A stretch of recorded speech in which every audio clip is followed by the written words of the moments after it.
Hey guys, so this is lesson 7-6. It's called Applying Volume in Geometric Situations. Okay, so we're going to look at 3 6-point questions that came out on the Regents exam. Okay, so the first one, this one, actually came out on the very first Regents exam ever made for Common Core. So let me read it first. It says, the water tower in the picture is modeled by the two-dimensional figure beside it. So they kind of drew a 2D figure of it. The water tower is composed of a hemisphere, a cylinder, and a cone. Let C be the center of the hemisphere and let D be the center of the base of the cone. Okay. So then it says down here, if AC is equal to 8.5 feet, BF is 25 feet, and the measure of angle EFD is 47 degrees, determine and state to the nearest cubic foot the volume of the water tower. Okay, so we're going to kind of start with that first. Now, when we look at this, we have just a couple issues. So in order to find the volume, we're going to do the cone first, the cylinder second, the hemisphere third. Now, they did give us everything we kind of need. They gave me this 8.5 right here for AC. So that's actually the radius of the hemisphere. So that's actually the same exact length as right here. So this is also 8.5, right? Or you could think about it over this way. That's 8.5. So that's going to be the same up here. Now, the first thing that I'm seeing, though, that's catching my attention is this 47 degrees, right? When would they ever give you guys like a small acute angle in a right triangle? So that should hint that you have to use trig in some way. So in order to be able to find the volume of this cone, you have to find its height. So I need to figure out what this is first. So I'm going to put an H there because that's what it's going to be in my formula. So in other words, I'm going to have to do tan because I have opposite over adjacent. So tan of 47 will equal H over 8.5. So then if I put this over 1 and cross multiply, I get H is equal to 8.5 tan of 47. So when you guys multiply that out, you'll end up getting 9.11513435. Okay, that's the height that we're going to be using for the cone. Okay, so then if I move this down a little. So let's start with the volume of the cone. Okay.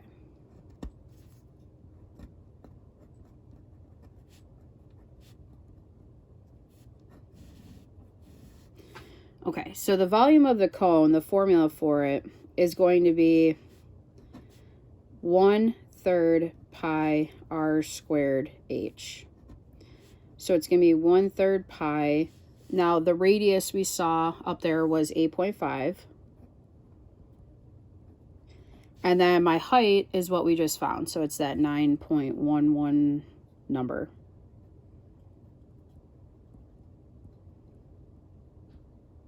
Okay. So if you guys multiply each of these terms individually, you end up getting 689.6512514. Okay, so then we can move on to the cylinder, or the inside part, this part. So we know that the height's going to be 25 feet. We know the radius is going to be 8.5. Okay, so I'm going to squeeze it right here.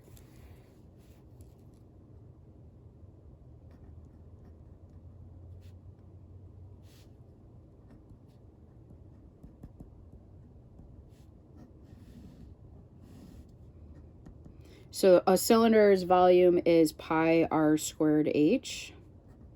So we have pi times 8.5 squared times 25. And you get 5,674.501731. Okay, so then the last part is the hemisphere at the bottom. So volume of a hemisphere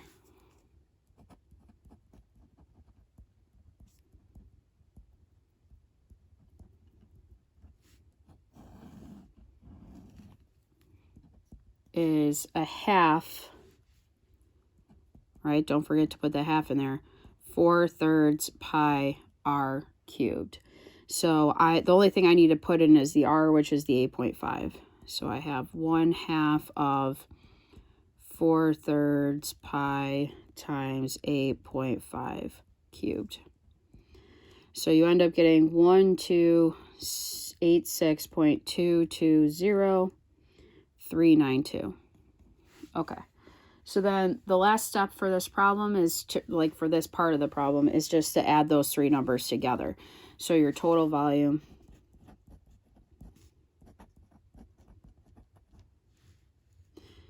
is going to equal, now to save ourselves some time, if we call these all V1, these all V2, these all V3, we're just doing V1 plus V2 plus V3. Okay, so just add this plus this together. And then they wanted it to the nearest cubic foot. So you end up getting approximately 7,600 cubic feet. And again, they wouldn't take off if you forgot to put the cubic feet there.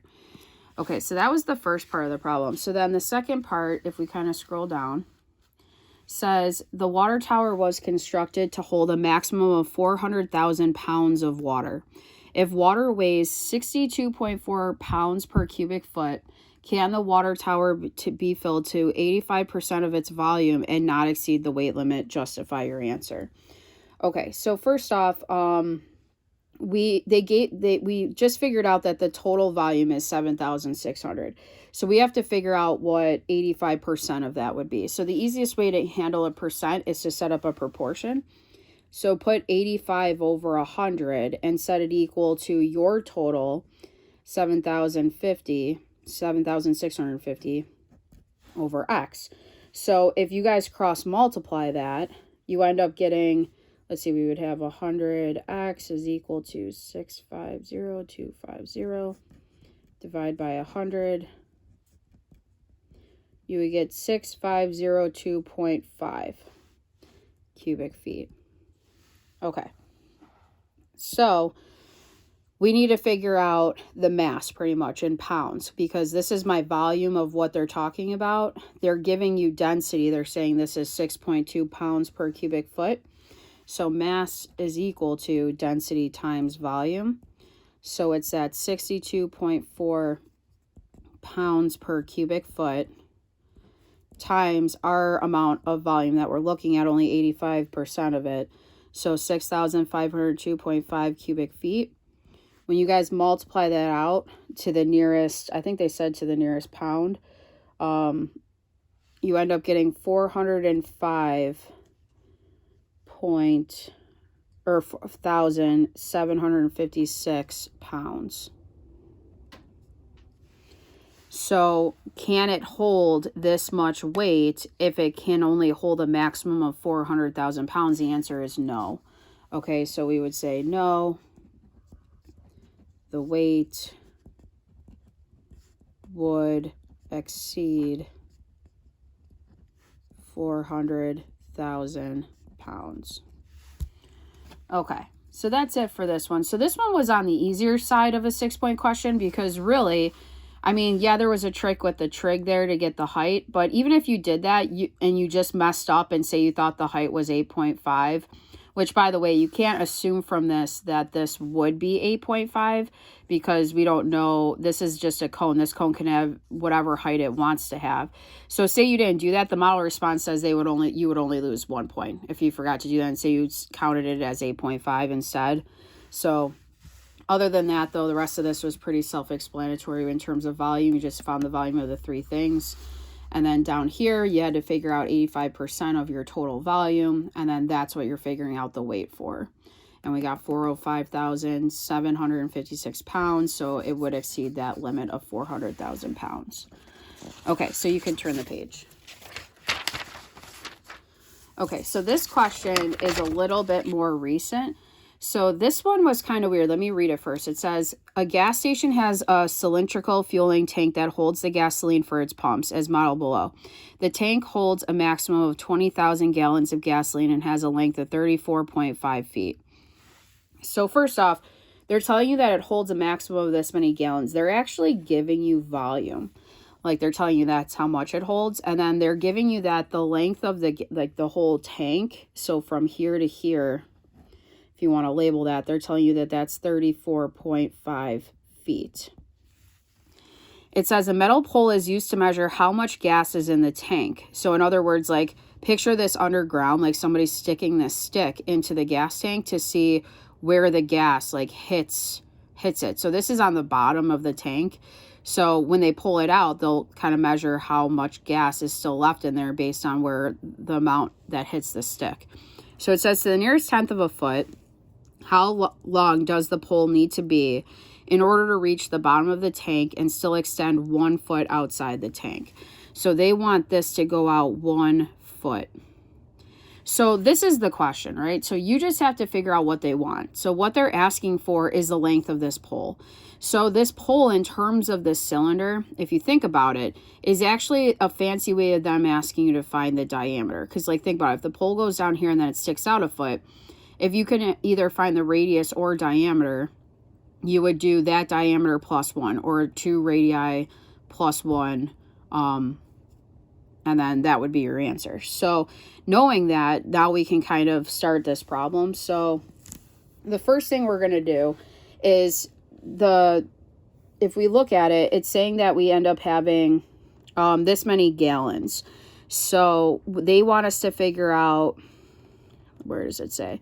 To the nearest tenth of a foot, how long the pole needs to be in terms of feet. So we need this volume to not be in gallons. We need the volume to be in cubic feet, or else we're not going to be able to figure out the radius in feet.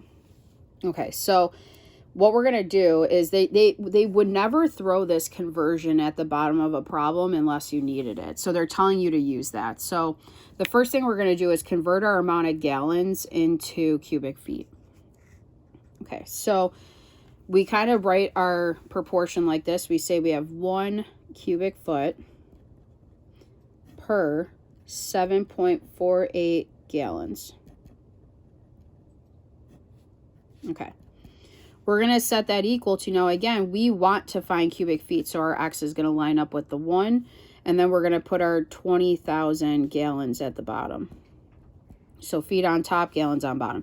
So if you guys cross multiply this, you would get 7.48x is equal to 20,000. Divide by 7.48.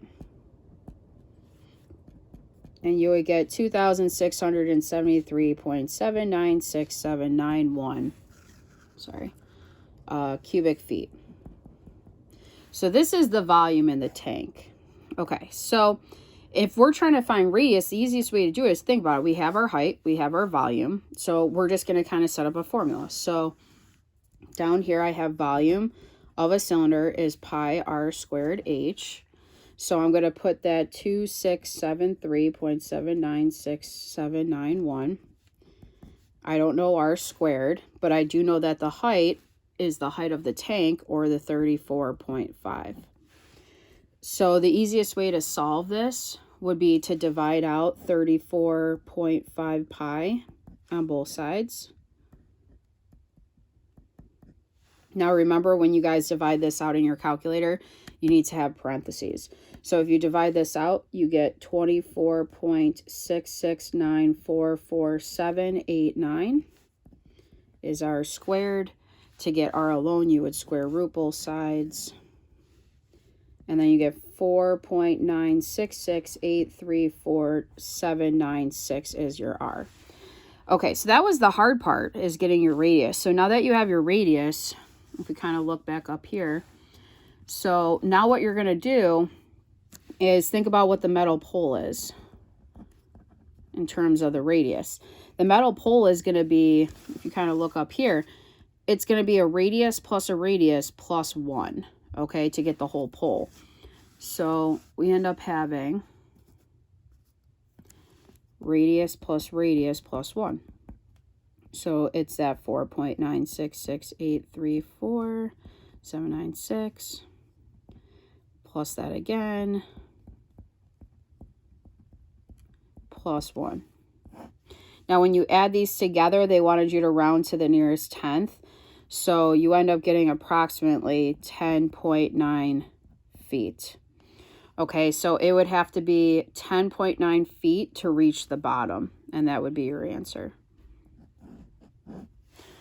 Okay, so that's that problem. Definitely different, but always ask yourself, like, what are they asking for? So that was just a fancy way of them saying, find me the radius or the diameter of the cylinder. Okay, so then turn the page. Now this one's pretty intense. So this one's the swimming pool question. When this came out, teachers were kind of a little mad about it, only because they're supposed to tell you when something's not drawn to scale, and they kind of failed to do that on this one. But the Regents people pretty much said that since it's three-dimensional, it could be, you know, there could be a longer depth because it's kind of tilted facing towards you.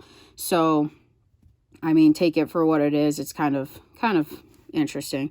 So for this first question, it says, in the rectangular in-ground pool is modeled by the prism below. The inside of the pool is 16 feet wide and 35 feet long.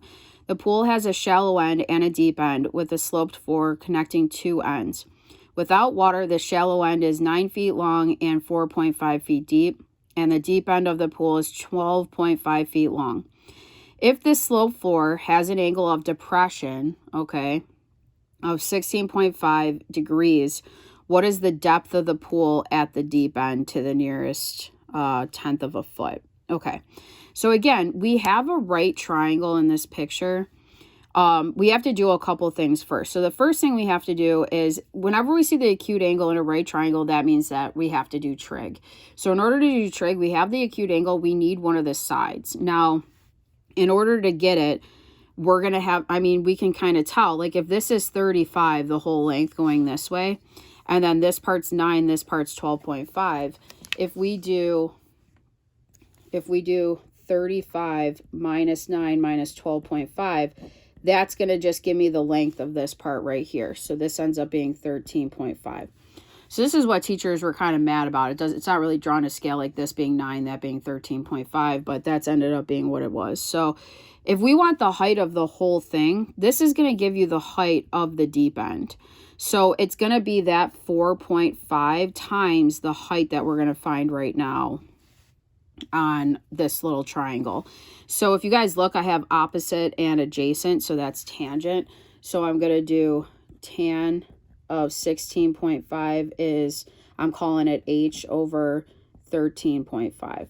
So we put that over 1 and cross multiply. H is 13.5 times the tangent of 16.5. Okay, if you guys multiply that out, make sure your calculator's in degree mode. You get 3.998882182. And again, do not round. So finally, to figure out the depth of the pool, okay, I'm going to do that 4.5 plus the h. So if you add these two numbers together, you end up getting to the nearest tenth. 8.5 feet deep would be the depth of the pool. Okay, so then the part B to this question, so that wasn't too bad so far, as long as you recognize that there was trig there. So the part B says, find the volume of the inside of the pool to the nearest cubic foot. Now that kind of is crazy. This is a composite solid again. So you guys can break this up any way that you want. I kind of looked at it as, I went like this and drew a line in here. So I called this V1, and I found the volume of this rectangular prism, this big part there. And that's just going to be length times width times height. Then I found the volume of this one down here, this prism. I don't know if you guys can see it, but right here, I found the volume of that one. And then I found the volume of the triangular prism. So I found the volume of 3 things. I kind of just labeled them V1, V2, V3. So that's what I'm going to do, find the volume of each one. So starting with V1, okay, it's length, width, and height because it's just a rectangular prism. So it's going to be 35 by 16 by 4.5. So it's 35 times 16 times 4.5, or 2,520 cubic feet.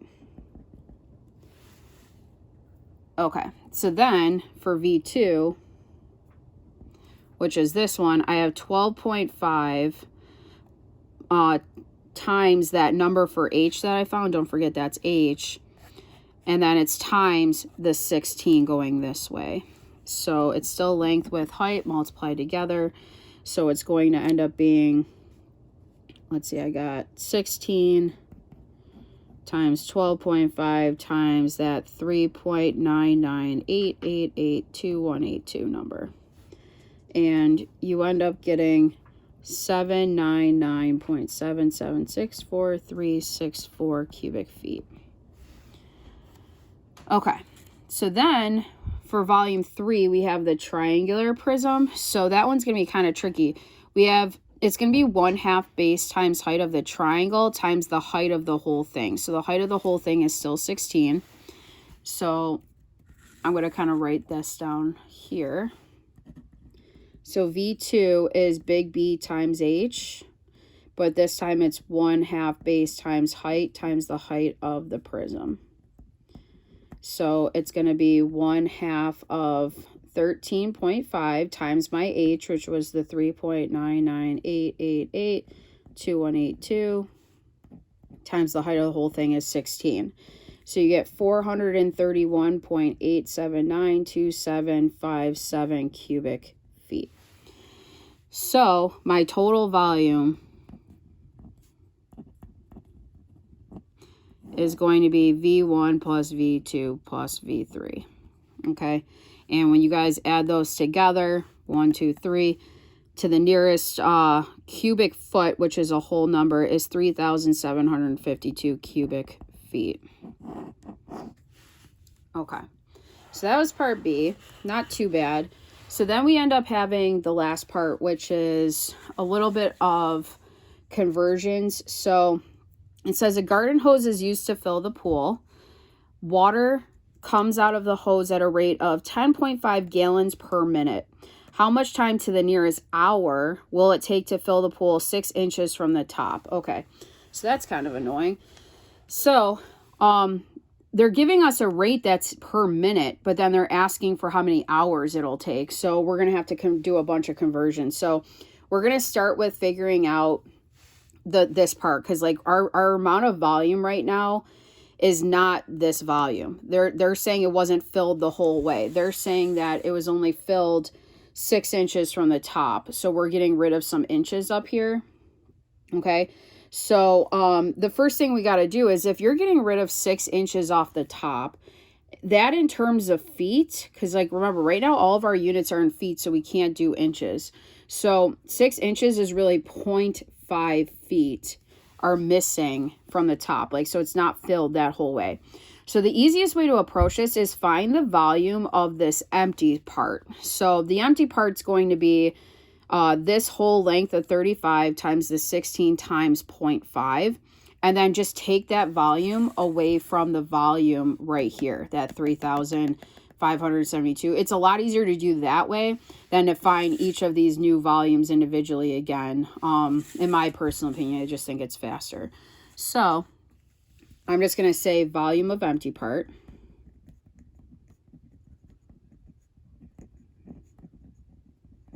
Okay. Volume is length with height multiplied together. So again, 35 times 16. Don't forget, it's 0.5 feet. It's not, you're not putting 6 in there for inches. We have to make sure everything's all in feet. So you end up getting 280 cubic feet is the empty part. So in other words, the volume of the pool, 6 inches from the top. Okay. So that's going to be the 3,752 minus the 280. So this is the volume we're looking at, 3,472 cubic feet. Okay, so now that we have our volume, now we got to figure out the rest of this stuff. So the first thing we're going to do is we have to figure out how many gallons. And again, they don't throw these conversions at you unless they want you to use it. So we have to figure out how many gallons that are in the pool, because the rate is in gallons of how much it like pours out. So over here, the first thing I'm going to do is put the 1 cubic feet over the gallons, the conversion that they gave me. Okay, and I'm going to convert my number. So cubic feet stay on the top, so 3,472 cubic feet all over, we'll call it X. Now, when you guys cross multiply that, you end up getting X is equal to 25970.56 gallons. Okay, so this is how many gallons are in the pool. So the next thing I got to do is figure out the rate of minutes. Okay, so minutes, well, right now, like the rate is 10.5 gallons per 1 minute. So we have 25,970.56 gallons, and we want to figure out how many minutes that would be. So again, if you guys cross multiply that, you get 2473.386667 minutes. Okay, so that's a lot, 2,473 minutes. So then the last conversion that we have to make, and I'm kind of running out of room here, so I'm just going to carry it down here. So the last thing that we're going to do is convert these minutes then to hours. So you know that 60 minutes are in 1 hour. Okay, 60 minutes in 1 hour. So we have 2,473.38667 minutes, and we want to know our hours. So if you guys cross multiply that, you end up getting that it would take 41 hours to fill this swimming pool. Okay, and if you think about an empty swimming pool, that kind of makes sense, because I know when my dad drained his pool out, it took like probably the whole weekend to fill it back up, and he just left the hose on during the day. Okay, and then turn it off at night, but this is how long it would take them to fill the whole pool. Okay, so this was, again, a big 6-point question. It was talking about figuring out the depth of the pool, then it had volume, and then it had all these conversions. So this is like kind of normal for my exam, where they kind of make you guys do a bunch of work and convert. The easiest way, just try to remember, the easiest way to approach a conversion is to always just set up a proportion and cross multiply. And whenever they give you something like this where it's cubic feet per gallon, right, it's so easy. Just put those over each other and then figure out how many cubic feet you have over your gallons. You know what I mean? And then you can kind of convert gallons to minutes based off that rate. So this is just another rate. So then we figured out our minutes. And then if we want minutes to hours, we know we have 60 minutes in an hour. Okay, so that's it for this packet. Now you guys can try the homework, and I'll post those homework solutions. Thanks.